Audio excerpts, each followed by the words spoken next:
श्री महावीराय नमः। जय आत्म, जय आनंद, जय देवेंद्र, जय शिव। जय शशिकांता, जय सरिता, जय अजय, जय मंजुला। उपाध्याय भगवन श्री जितेंद्र गुरुवे नमः। बोलिए श्री ऋषभ देव भगवान की जय। आचार्य श्री मानतुंग जी महाराज की जय। श्री भक्तामर स्तोत्र गाथा 15। चित्रं किमत्र यदि ते त्रिदशाङ्गनाभिर्नीतं मनागपि मनो न विकारमार्गम् कल्पान्तकालमरुता चलिता चलेन किं मन्दराद्रिशिखरं चलितं कदाचित्। शब्दार्थ। हे प्रभु, यदि त्रिदशांगनाभि, त्रिदश अर्थात देवता, देवताओं को त्रिदश इसलिए कहते हैं कि उनकी तीनों अवस्थाएं बचपन, जवानी, वृद्ध अवस्था एक जैसी होती हैं। उनमें न बचपन आता है न वृद्ध अवस्था आती है। वे जन्म से मृत्यु तक एक समान अवस्था में, युवावस्था में रहते हैं। इसलिए देवताओं को त्रिदश कहते हैं। अंगना, अंगना कहते हैं स्त्रियों को। त्रिदशांगना अर्थात देवताओं की अंगनाएं, देवांगनाएं। त्रिदशांगना भी, आभी जो लगा है ये विभक्ति के लिए लगा है।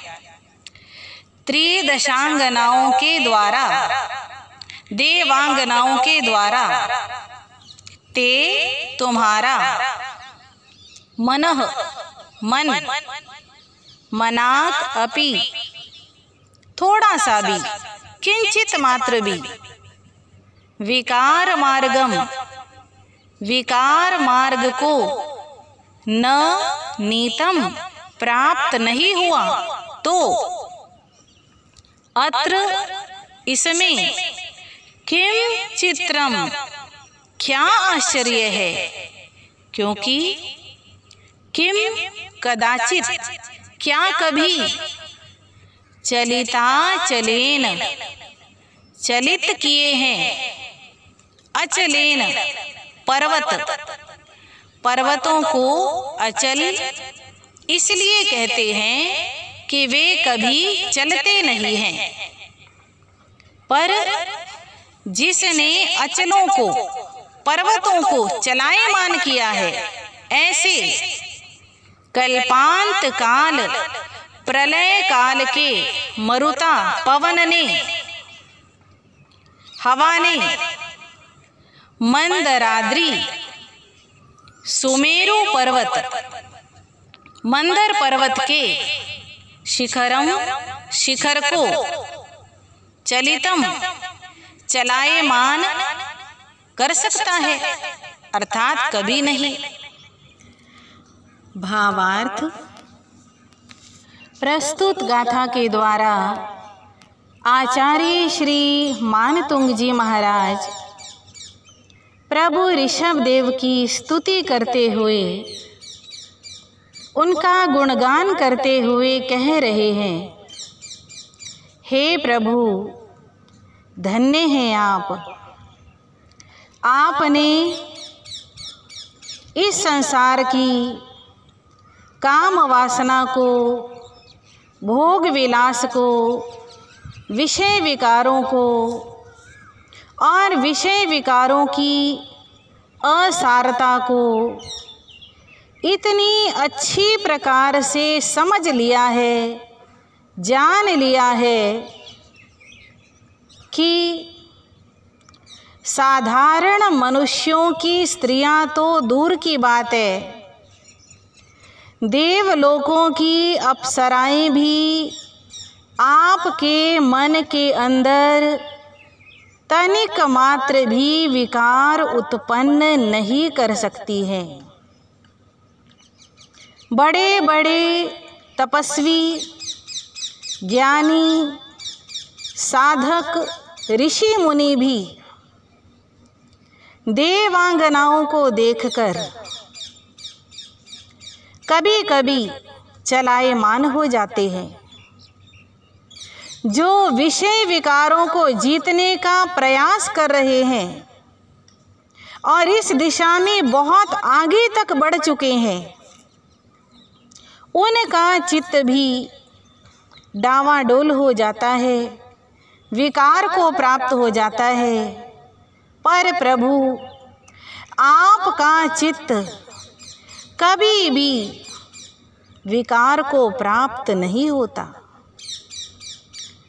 और इसमें कोई आश्चर्य भी नहीं है, क्योंकि प्रलय काल के समय चलने वाली आंधी, तूफान अनेक पर्वतों को चलायमान कर देता है, पर मेरु पर्वत को कभी चलायमान नहीं कर सकता। इसी प्रकार देवांगनाएं, देवलोकों की परियां, अप्सराएं अनेक त्यागी वैरागियों को चलायमान कर सकती हैं, पर आपको कभी चलायमान नहीं कर सकती। हे प्रभु, धन्य है आप, धन्य है आपकी साधना और धन्य है आपकी वीतरागता। ऐसी वीतरागता हमारे अंदर भी आए, हमारे अंदर भी आपके जैसे गुण आए।